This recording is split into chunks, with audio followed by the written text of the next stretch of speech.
I fear the prayers of John Knox more than I fear all of the armies of Scotland, Queen Elizabeth.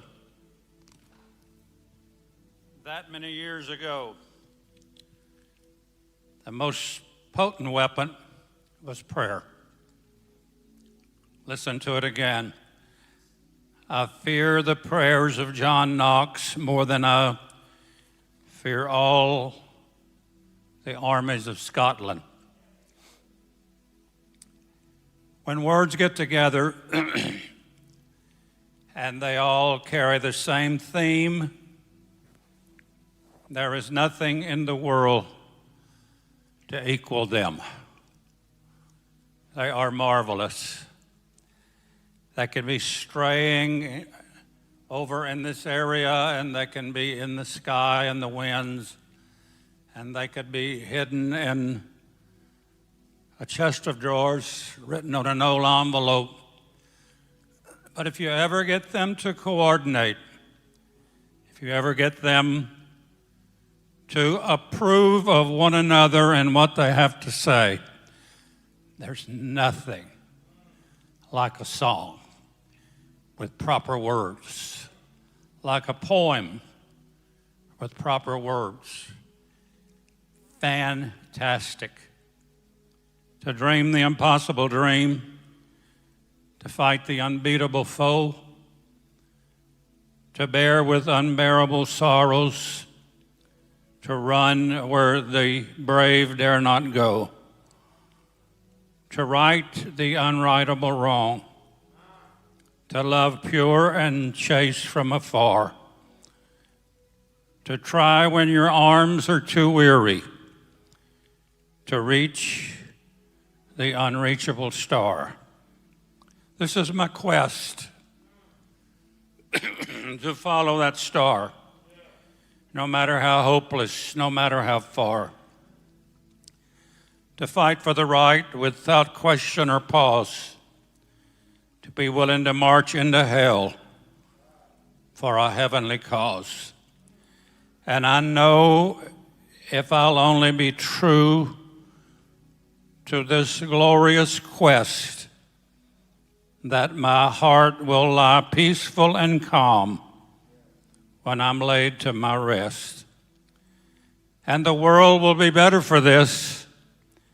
And one man sore, covered with scars, still strove with his last ounce of courage to fight the unbeatable foe, to reach the unreachable star. We did it. We did it together. We did it in Austin, Texas, in America, and all the places of the world. People began to utter words of desperation. We were dying, worst year of our life, dying by the hundreds of thousands, and people telling us daily, this is just the best of the worst that is to come. But we stuck with words. That's the reason David said, don't tell me about my foe, remind me of my faith. And he prayed. And he sang. And he did it alone, somewhere in the mountain caves or somewhere in the beautiful valleys. But he uttered words. 150 Psalms, either written by him or alluding to him, and certainly by his influence. There's no greater writings in the entire world than the book of Psalms. And then his son, Solomon, he wrote hundreds and hundreds of more, because that's the way Daddy did it. And if he did it that way, I can do it that way. And from those words, he built a monstrosity of a church building that cost $87 billion. And it was all structured by words. If I can say it, I can do it. If it is to be, it is up to me. No matter how hopeless, no matter how far, I will reach the unreachable star. But there is no scholar about prayer like Daniel. He came into captivity praying. He survived into captivity praying, and he left captivity with a scroll under each arm, waiting for those years to be fulfilled. After you rest, we will take up where we left off. And he did in Revelation, the 6th chapter. The boys that got there, they really got there together when Nebuchadnezzar invaded their country and brought them into captivity into Babylon. They were scientists, they were scholars. When you read the first chapter of Daniel, you will read that they too had degrees from 3 universities, and they too sat at the feet of Gamaliel, and they too were very, very fanatic about preserving the knowledge and the understanding about words and what words can do. They also were very fanatic about God's words, and those words that were taught years and years ago at a 9 o'clock service somewhere where there was more empty seats than there was full seats. They still learned that there's some food you eat and there's some food you don't eat. And when they brought the meal to them not long after they had been in captivity, Shadrach, Meshach, and Abednego took the man in charge of the diet aside and said, "If you will pardon us, we don't eat that kind of food. We do not eat that kind of food. But the king has offered an edict unto me that I must feed you until you are a picture of health.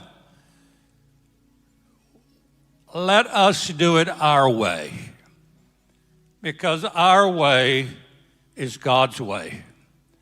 And if it's God's way, there is no other way.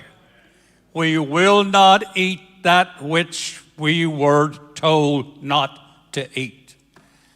I tell you what, you give us just a few months and we'll show you the difference. Sure enough, after eating what they learned from the Word of God, they were fairer, they were more pleasant, they had a tremendous winning way about them. They were very, very confident in what they knew they had done was the will of God. And it worked. It worked. They wouldn't bow to the image, and it worked. They made the image 7 times hotter, and it worked. They came out without even smoke on their clothes. Didn't even smell the smell of smoke, because they were operating under the auspices of God said. And if God said and we obey it, God will do it. I will never leave you nor forsake you. And they learned from their ancient father also that the great truth that is known in our history. We have been young, and now we're old. And we have never seen the righteous forsaken, nor his seed begging bread. What we believe works. What we believe works. But Daniel, the man that was greatly beloved, even the angels gave him those compliments. Daniel, you're greatly beloved because you love greatly. And you love the God of Abraham, Isaac, and Jacob. And you love his people. And you have always got a handy script and an ancient pen, you believe, that can be dipped in the ink of eternal truth. And when you write it, it'll come to pass either now or years later in the book of Revelation. But it will come to pass. He saw freaky-looking creatures before there ever were Hollywood creatures. And he saw all of the Transformers before there was ever Transformers. He saw the beast, and he saw the things that only Satan and his hellish henchmen could think of.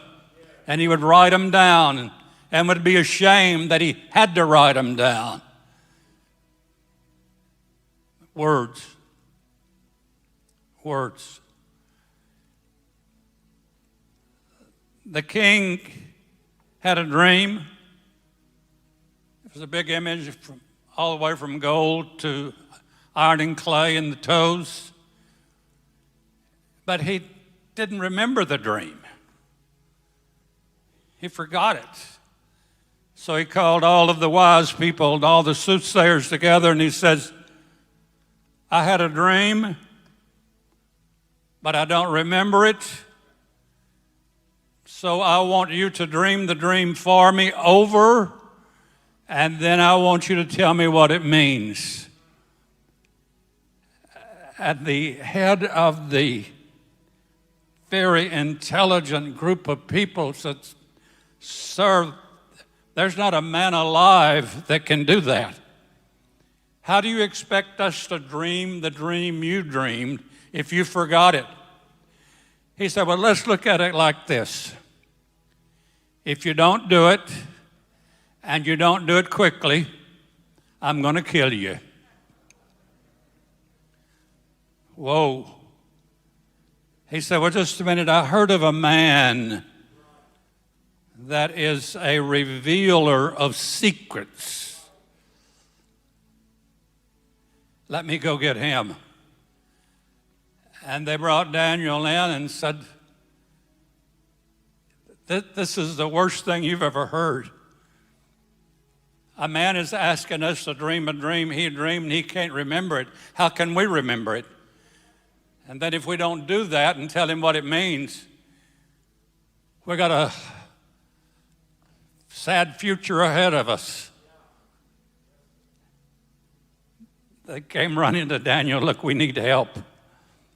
We need help. We need you to come do something that is totally impossible to do. But we believe that if you talk to your God about a situation, that he will turn the situation into a revelation for you. And so he went to the king himself and he said, "O king, listen, spare the lives of your wise men. Let me see what I can do. And I will come back to you in a few days with the answer." There was never a doubt in Daniel's mind that he could not do the impossible dream. Not one. So he went to his God, his undercover boss, and he said, "We have a situation here that I've got to dream a dream of a heathen king that is bipolar. He's wild, he's crazy, what am I going to do?" That night he dreamed the dream, all the way from gold to iron and clay. He came back and told the king, I've dreamed your dream. You know, politicians do lose their dreams. You do know that they should have built a wall, and they didn't do it. And now they're wondering how in the world are they going to keep all of Mexico out of Texas. There was a dream. He was a crazy dreamer, but he had a dream. Let's build a wall. And let's make it tall. Let's make it strong. But they did not. And here they came. Politicians dream dreams and then forget what they dreamed. It's more than a promise. It is a proclamation. 87 years ago, our fathers brought forth on this continent a new nation, conceived in liberty and dedicated the proposition that all men, all races are created equal. A president was riding on a train. He had to speak at Gettysburg and he had nothing to say. He took out a crumpled piece of paper and wrote the Gettysburg Address. That was only just a few pages long. And he gave that proclamation at Gettysburg. It's one of the greatest speeches that was ever made, because Abraham Lincoln took random words and began to place them in a coordinated fashion until it's history. And everyone that goes to school properly, somewhere in your life, you're going to have to learn the Gettysburg Address. And it also wouldn't hurt any of us to learn the Declaration of Independence. And that the people that signed that declaration gave their lives, most of them, that declaration could be fulfilled in our life, in our children's lives, and in the life of every free, breathing American. But dreams are forgotten by politicians, but not by God.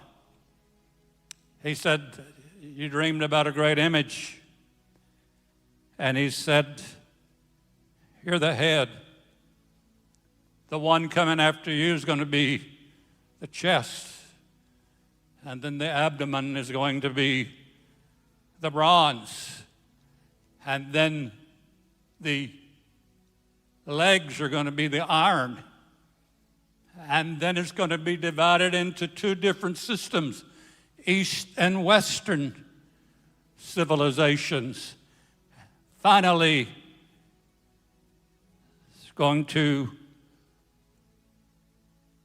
be finished in the 10 toes. And there's going to come a small stone that's going to come out of the mountain. And it's going to roll down into the valley. And the more it rolls, the faster it gets and the bigger it gets. It's going to hit the image in the feet and destroy it. And his kingdom shall grow until his kingdom fills the whole earth. Daniel saw that. Now we're seeing that. And we're seeing a few prayers connected. Stop a virus that was deadly. Not only stop a virus, but create vaccines. They said would take 2 years to create. And within a month, they had more vaccines than they needed. Words. Daniel had to go and create something else that was totally impossible to do. He had to go on a 21-day fast. And he created a fast that was really a vegetarian diet. He could eat no meat for 21 days. And then he could get no answer for his prayers. He could get no answer for his prayers. This is one time that the undercover boss has failed. All of a sudden, there was this marvelous creature that stood behind him and said, "Stand upon your feet, Daniel, O thou man greatly beloved." I want to tell you, from the first day that you prayed this prayer, your prayers have been heard, and I have come with the answer. You see, there is above us the first heaven, the second heaven, the third heaven. We live right below the first, and we can see the sun, moon, and stars, but who lives in the second? Some of those creatures that you saw. It was some of those weird people that turned into demons and the growling, snarling death merchants. They're the ones that live in the second heavens. The third heaven is where we're going to dwell for eternity, just on the outskirts of paradise. And we're going to be there before long. But Daniel, what you didn't know is what I just told you. The enemy of Israel and the enemy of honest people and the honest of people who pray do not understand that they have to pray through. Did you hear what Paul Bale said? We're going to stay all night, but what he was really saying, we're going to stay here until we pray through. Through what? First heaven, second heaven, to the third heaven. But he said the prince of Persia has hindered us. So we're a little behind time, but you're okay. I have come for your words. That is so fascinating. I have not come for your songs, as great as they are. I have not come from your preaching, as loud as it may be. I have come for just your words. And your words are so scattered because it had to come through the incredible inhabitant of the demonic places. But he said, I've come for your words. Now, what if there were no words? What if there were no all-night prayer meetings?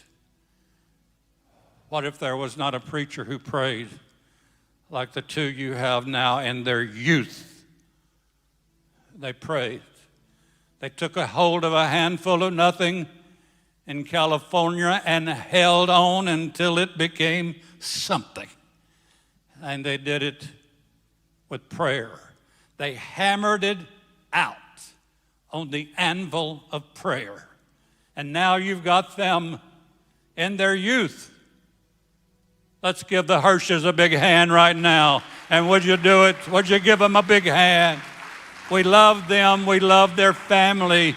We honor them very, very much. They are fantastic people. But what if there were no words? When we first came to Austin, Brother Gidrose, who was the district superintendent of the United Pentecostal Church of the Texas district, it's 1968, he said, Kenneth, you do not want to go to Austin. He said, you're just 28 years old. Wanda's 26 years old. You have two beautiful children, one 4, 5, one 3. You don't want to go to Austin. I said, why? He said, because Austin is a preacher's graveyard. They are flaky. They are very flaky. They will be there for a while, and they're like fair weather Christians. When the rain begins to fall, they go looking for more fair weather. But he said, I got another place I can put you. Now, this is a term that I never liked. You don't put somebody somewhere when they're called of God to be somewhere else. But listen, I can put you there. And sure enough, we came to Austin, and it was a preacher's graveyard, but some preachers don't die. They just don't die. It looked like they would after a while, and the people come and the people go, and the flakiness did appear, and all the things that were told us did happen, and they would get to a certain number of a church, and they would leave with some group in the church, and they would start one over here, and they would start one over here. I would like to tell you that we were the first Jesus Name church in Austin, Texas, the very first, and following the wonderful Light family. We were the very first. And we were also the very first praying church. When you hear any word connected to awakening, we did that. We did that. We started the prayer awakening. We started the street rally awakening. We started the billboard awakening. We started the drought-defying awakening. We prayed until it rained. We prayed until the thunder could be heard no more. We prayed. And from our present condition then to our condition now, we are the founder. And they tell us, you are on the Mount Rushmore of Austin religion. You did it. You did it. You taught us how to pray. Kai Bowman, Will Davis, Trey Kent, wonderful wife, her brother, David Smith, Abraham Perez, Carla, with 8 churches. We didn't know how to pray. We didn't know what to say. We didn't know how to put words together. You taught us how. And I had a prayer war room back here in the wonderful children's chapel right now. It's going to be all right. But that used to be a war room. And I would bring the preachers over, and I would say, follow me. And I brought your mother back there too. And she never ceases to tell me, I thank you for the trip we took into your war room. And that's where we started. North America, Central America, Mexico, South America, Brazil, and the Falkland Islands, Africa, Madagascar, and Tunisia, Italy, Ireland, United Kingdom, Europe and Asia and Russia and China, Japan with its recent infant earthquake, Indonesia, Taiwan, Malaysia, on around and around to Australia and all around to New Zealand and all around to India and all around to Israel and the Baltics and Iceland and Greenland and the remote areas of the world and Hawaii and the islands of the sea and the people that we've sent there. And the young man that we sent from Fort Hood, he gets prayed for with words every day. Forgot his name, but I haven't forgotten my pledge to him. I will pray for you every day.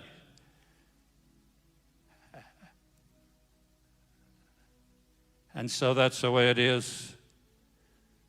This is my quest to follow that star, no matter how hopeless, no matter how far, to fight for the right without question or pause. I like that word, no pausing, no pausing. Maybe catch your breath, but no pausing. To be willing to march into hell for a heavenly cause. How do you stop a man like that? I got news for you, you don't. He can drag one leg behind him, but he's always going to be fighting in prayer with words on and on and on. I encourage you to do that. I've always encouraged you to do that. The awakening, the prayer awakening. Books were written. Books have been written in other languages and sent to other parts of the world. And that's called the prayer awakening. We did it. You did it. God did it through us. We are happy to say we are the author and the finisher, but we're not finished yet. Fought a good fight, finished the course, kept the faith, and we found out if you keep the faith, faith will keep you. Words work. God really knows words work. And then I try to tell all of the young preachers, you got to learn to pray. Hours. D.L. Moody said, if I miss 4 to 6 every morning, the devil gets the rest of the day from me. They prayed 2 hours. You go to South Korea, they pray 2 hours every morning. The prayers of South Korea became stronger than the bombs of North Korea. I fear the prayers of John Knox more than I fear the prayers of Scotland. Now, Paul said it's not going to be easy. Finally, my brethren, be strong in the Lord and the power of his might. Ephesians 6 and 11, put on the whole armor of God, that you may be able to stand against the wiles of the devil. For we wrestle not against flesh and blood, but against principalities and powers, against the rulers. I told you, the rulers of the darkness of this world, and against spiritual wickedness in high places. Wherefore take unto you the whole armor of God, that you may be able to withstand in the evil day. We didn't think we were going to make it this year, but we kept on slugging, and we kept on slugging, and we kept on slugging. And having done all to stand, keep standing. Stand therefore, having your loins girt about with truth, having on the breastplate of righteousness, and your feet shod with the preparation of the gospel of peace, and above all, taking the shield of faith, wherewith you may be able to quench the fiery darts of the wicked. You're going to win if you have the armor. And then take the helmet of salvation, and take the sword of the Spirit, which is the Word of God. I thank God for all the people that read the Bible through every year aloud in this church that started an awakening worldwide. of reading the Bible aloud everywhere. I'm thankful for Brother and Sister Brooks that went somewhere to West Texas to kind of catch their breath. They'll be home every now and then. But they said, Karen, tell your daddy that we sent $500 in his name to his beautiful country, Africa. And it's going to be sent in the language that he chooses. Thank you, Brooks. Thank you. Thank you, Stories. Thank you, Wilsons.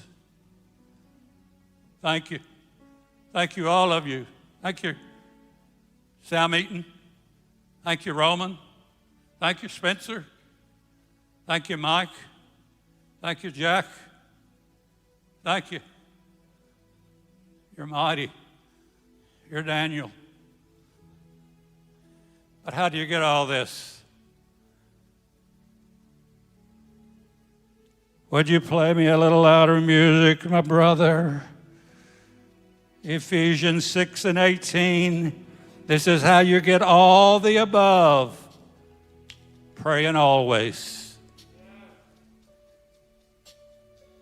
With all prayer and supplication in the Spirit, watching thereunto with all perseverance and supplication for all of the saints.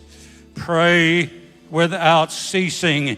And I have preached revivals for preachers for 3 weeks, and not one time did they pray. Went a lot of squirrel hunting, deer hunting, but they didn't pray. So I would make it up for them. And I prayed harder, and I prayed longer, and we always had revival. Now, you can't leave when your 3 weeks is up. Oh, yes, I can. Oh, yes, I can. I'm going to a praying church. I'm going to a church that wants to learn how to pray. I have the spirit of David. I have the spirit of Daniel. And I have the spirit of Paul.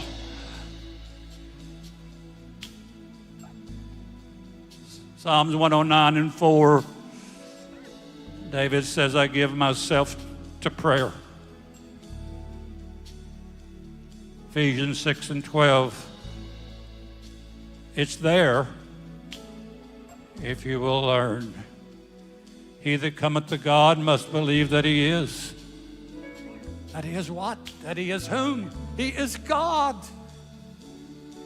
That means he's love, he's forgiveness, he's healing, he's encouragement, he's always. And I will never be, I used to be. He is alive forevermore. He is soon to return on the war horse. And his saints are going to be behind him. Let's stand, please. Oh. And the world will be better for this. And one man, sore and covered with scars, still strove with his last ounce of courage to fight the unbeatable foe, to reach the unreachable star. You did it. You shut the virus down with the prayer room. You shut it down with the prayer room. If they move my prayer room, I'll move me another one in. I'm headed for the balcony next. I see where they got our star. I'm going to go see where the star fits, the Star of David. Oh, yes, we are. Oh. There needs to be a time when we no longer wear masks in church. I didn't say when. You got a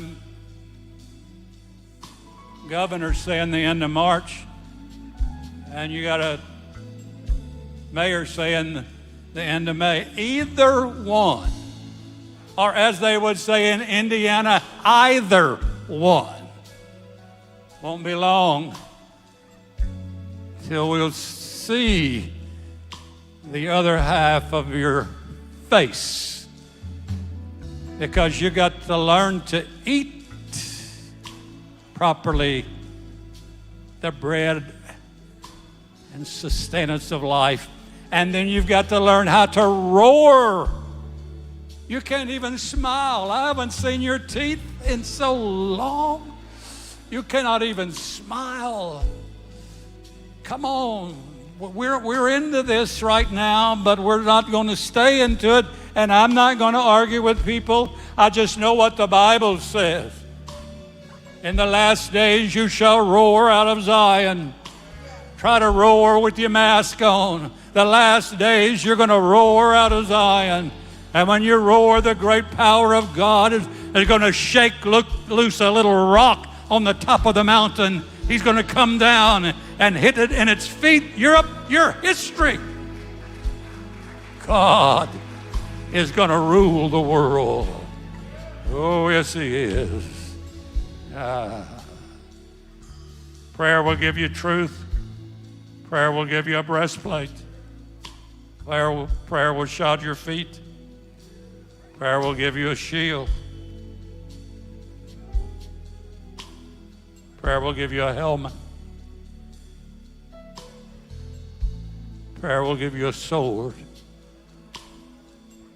39 Psalms, prayer will give you a war horse.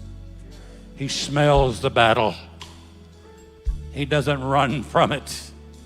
You mean to tell me you're going to let a little virus put you in a stall when you were made for the battle? The sword of the Spirit, which is the Word of God. Oh, my word, have mercy. I thank you. Thank you for hearing me one more time. Talking about a few words. This is my quest. Follow my star. No matter how hopeless, no matter how far.